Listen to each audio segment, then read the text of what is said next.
Entrevista da semana. O nosso convidado de hoje é Felício Ramute, vice-governador do estado de São Paulo. É um prazer tê-lo conosco. Prazer é meu, Cury. Muito bom poder estar aqui e falar um pouquinho das realizações desse primeiro ano do nosso governo Tarcísio de Freitas. Agora, vamos falar um pouquinho antes da sua trajetória, porque está se falando muito de ser empreendedor, etc., mas você tem uma longa história boa como empreendedor. Nos conta um pouquinho. Claro, comecei pequeno, no balcão da lojinha. Na verdade, meu pai tinha uma loja lá em São José dos Campos, eu ainda morava aqui em São Paulo, e meu pai teve um problema de saúde, hoje está bem, tem 85 anos, mas eu e meu irmão fomos assumir aquela pequena loja, moramos por 3 anos dentro da loja, eu, meu irmão, no balcão de uma loja de comércio de ferragens e madeiras para marcenaria. Que fantástico. Aos pouquinhos a gente transformou aquela pequena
boas indústrias, empresas.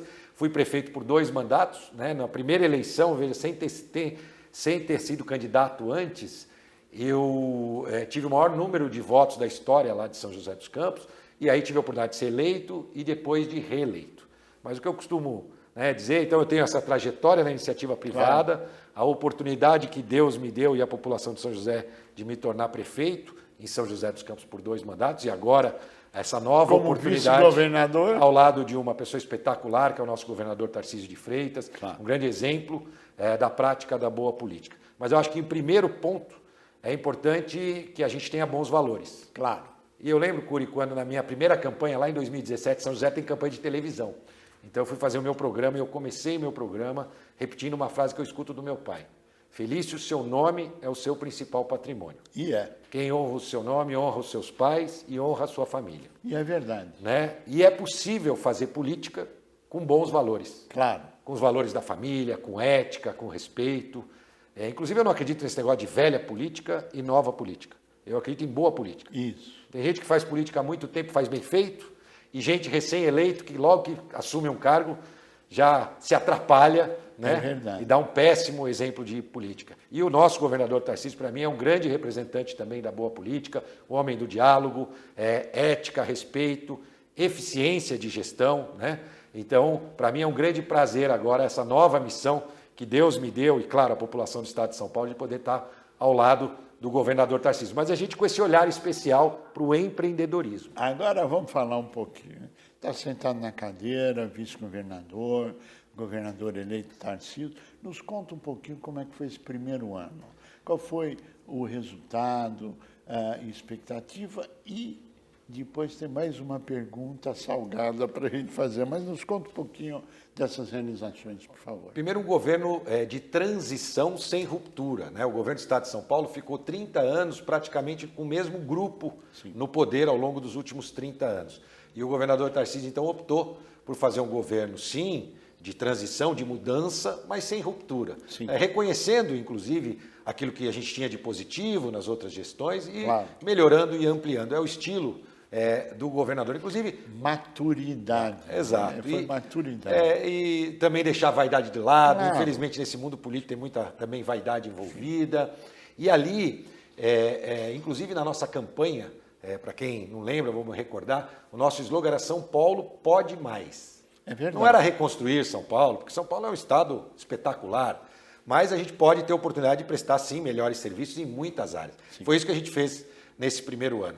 Fizemos essa mudança sem ruptura, já entregando muitas realizações, principalmente na área ligada à desburocratização, apoio ao empreendedorismo, porque nós acreditamos, e é muito claro, o nosso governo é um governo liberal, do ponto de vista de trazer iniciativa privada para perto, para investir em infraestrutura, facilitar o dia a dia do empreendedor, que é o grande gerador de emprego e renda, e principalmente o pequeno empreendedor. Que é a maioria. Muita gente acredita, né, que eu sei que você aqui deve falar isso constantemente, né, mas muita gente acredita que são as grandes empresas que geram o maior volume de empregos, o que não é verdade. Né? O maior volume de emprego é gerado pelas pequenas e microempresas no estado de São Paulo e em todo o Brasil. É verdade. E aqui no estado não é diferente. Por isso que nós tivemos uma atenção especial aí nessa questão do empreendedorismo, em desburocratizar, simplificar e acesso a crédito. Então, este ano, só o Desenvolve São Paulo, que é um banco de fomento do Estado, emprestou 800 milhões de reais subsidiados, né, para a iniciativa privada e para o poder público, mas 450, ou seja, mais da metade desse recurso foi para a iniciativa privada. E o Banco do Povo, que tem uma característica para o pequeno, né, com empréstimos de 20, 30 mil reais, que também teve 250 milhões de reais de operações de crédito, 13.500 pessoas beneficiadas com essas operações do Banco do Povo. E o Banco do Povo é incrível, tem uma inadimplência baixinha, né? Você empresta para as pessoas, às vezes sem todas as garantias, mas ao contrário do que todo mundo pensa, o pequeno é que tem mais compromisso de pagar direitinho as suas contas. A única coisa que ele tem é o que o senhor, seu pai, falou, é o seu nome e a sua honra, é exatamente isso. Sujou o nome e perdeu tudo. Essa é a história do pequeno, do empresário, da pequena empresa, da microempresa. Mas desculpa. Então, esse foco importante, porque para nós, a gente tem muita convicção de que o emprego é o melhor programa social que existe. Sem dúvida. Né? Quando a pessoa com dignidade volta para sua casa, com dinheiro do seu trabalho, seja ele como empreendedor ou como funcionário de uma empresa, e pode sustentar a sua família. Então, a gente acredita que esse é o melhor caminho. E estamos trabalhando muito para criar um bom ambiente de negócios no Estado. Eu também sou o presidente do Comitê de Desestatização do Estado de São Paulo. São 17 projetos de concessões, grandes, de PPPs e de privatizações, onde nós temos 2 grandes projetos. Aí isso já envolve grandes empresas, né, participantes desses projetos, mas nós temos um projeto na área de ferrovia. Né? Aliás, dia 29 de fevereiro, nós vamos ter o leilão do trem Intercidades. Que vai sair de São Paulo até Campinas. Até Campinas. Você acompanha e sabe muito bem. Lá atrás, infelizmente, no passado, o Brasil optou pelo modelo americano da rodovia, ao invés de optar pelo modelo europeu da ferrovia. E nós começamos a sucatear as nossas ferrovias. E aí o Brasil foi perdendo as ferrovias que já tinha. E essa situação começou a mudar quando nós tivemos, então, um ministro da infraestrutura que assume como ministro Tarcísio de Freitas, e ali muda o marco legal das ferrovias, cria as autorizações ferroviárias, a iniciativa privada volta a investir. Agora o governador Tarcísio não vai fazer diferente. Então, o primeiro projeto já voltado à ferrovia dentro do estado de São Paulo, o trem de passageiros, né, porque é um trem de passageiros, ligando São Paulo a Campinas, com parada em Jundiaí, por volta de 1 hora, é um trem de média velocidade. Então, um grande projeto. Nós temos também projetos na área de rodovias, também a rodovia do Litoral Sul, um projeto importante, a privatização da EMAI, que vai acontecer primeiro do que a Sabesp, que é uma empresa geradora de energia. A gente entende que não cabe mais ao Estado ter uma empresa geradora de energia, é uma área hoje muito bem regulada, a gente tem tranquilidade em relação a isso e deve ser a primeira a ser privatizada. E na sequência, a Sabesp, que é polêmica, é um projeto polêmico, mas que a gente entende que a Sabesp pode levar mais esgoto tratado mais rápido para todas as cidades do estado de São Paulo. Que é muito importante. Sim, também a despoluição do Tietê e do Pinheiros, que é muito importante, e com 60 bilhões de investimentos que a empresa vai ter que fazer para poder garantir o fornecimento de água e levar esgoto tratado para todos. Isso até 2029. A gente antecipa as metas que a gente chama de universalização. E isso sem aumentar a tarifa, garantindo tarifa social para o pequeno, garantindo as tarifas sociais. Então, também este projeto é importante para o Estado de São Paulo de sustentabilidade, que é investir mais nessa questão tão importante, que é o cuidado às pessoas através do tratamento de esgoto e do fornecimento de água. Nós estamos chegando perto do final do nosso tempo, mas eu não posso perder a oportunidade de perguntar qual a sua visão e perspectiva para 2024 aqui em São Paulo. Olha, melhor possível, né? Na cidade de São Paulo e no estado de São Paulo, o que a gente percebe através desse primeiro ano é que a gente conseguiu realizar um ano de proximidade com os prefeitos, né? Uma união desse trabalho, porque é importante que o governo do estado esteja próximo para os prefeitos. Também uma relação republicana com o governo federal, ainda que com posições ideológicas distintas, visões completamente diferentes. Isso não significa que não deve haver o diálogo. Infelizmente, as últimas eleições, nós tivemos uma polarização e um radicalismo, né, político. É isso que a gente deve combater com boas práticas, o olho no olho, isso que eu chamo de boa política. Claro. Né? E o governador Tarcísio tem mostrado isso. Temos um projeto do túnel Santos-Guarujá em parceria com o governo federal, né? Importante dizer. E o projeto tem Intercidades, onde a gente tem recursos do BNDES também. Então é possível ter bom diálogo e com os prefeitos é fundamental para a gente poder investir bem o dinheiro do Estado e fazer com que esse dinheiro se reverta em melhores serviços. Essa é a nossa missão como gestor. Para a gente finalizar, sua mensagem final, por favor. Bom, na verdade, agradecer à população do Estado de São Paulo pela confiança ao longo desse primeiro ano de gestão Tarcísio e Felício, dizer que nós estamos muito motivados nessa construção de um Estado cada vez melhor, você possa reunir a sua família e junto com a família você possa se preparar para esse ano novo que vem pela frente, o 2024, que eu tenho certeza vai ser muito exitoso para nós à frente do governo do Estado de São Paulo e principalmente para o cidadão do Estado de São Paulo. Juntos, nós vamos continuar construindo cidade, o Estado e o país dos nossos sonhos. Que Deus abençoe a todos nós.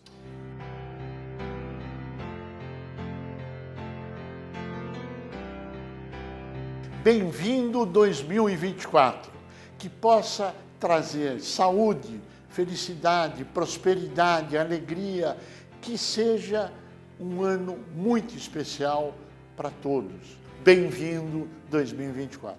São 35 anos de Simp, 22 de programa Hora e a Vez da Pequena Empresa, 10 anos de pesquisa Simp estadual e 18 meses de pesquisa Simp nacional, com mais de 170 indicadores econômicos e sociais. Ao longo desses anos, o Simp sempre esteve lutando pelos direitos das micro e pequenas indústrias e nessas batalhas conseguiu várias conquistas. Por exemplo, no programa de TV alcançamos números expressivos em 2 redes nacionais, Rede TV e Rede Vida, em 49 TVs comunitárias e acompanhado por mais de 52 países. Crescimento na visualização das mídias digitais nos últimos 6 meses em mais de 1000%. Sempre ao lado do empresário, o Simp participou da criação e elaboração do MEI. Esteve presente na reforma tributária, com a inclusão e manutenção do Simples Nacional como sistema tributário para micro e pequena empresa. Com a manutenção do Simples e aumento do teto. E, aliás, foi a nossa conversa essa semana com Bernardo Api, que prometeu a manutenção do Simples. Vários parlamentares prometeram a manutenção do Simples. Presente também no Conselho do Banco do Povo e convidado pelo presidente da República para participar do Conselho de Desenvolvimento Econômico e Social com importante atuação. O Simp estabeleceu convenções coletivas com diversos sindicatos de trabalhadores para regular sua relação entre seus representados, micro e pequena e seus trabalhadores.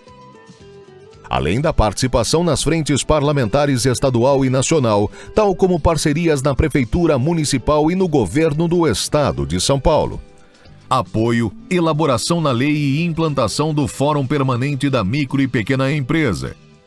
Isso sem falar na Captar.net, uma plataforma que respira tecnologia. O Hub Simp, onde você encontra quem soluciona os seus problemas. E o Clube Simp Vantagens, onde você tem acesso a cupons de descontos em mais de 300 marcas. Essas são algumas de nossas vitórias e conquistas. Tudo isso para você que reconhece e aprova o Simp.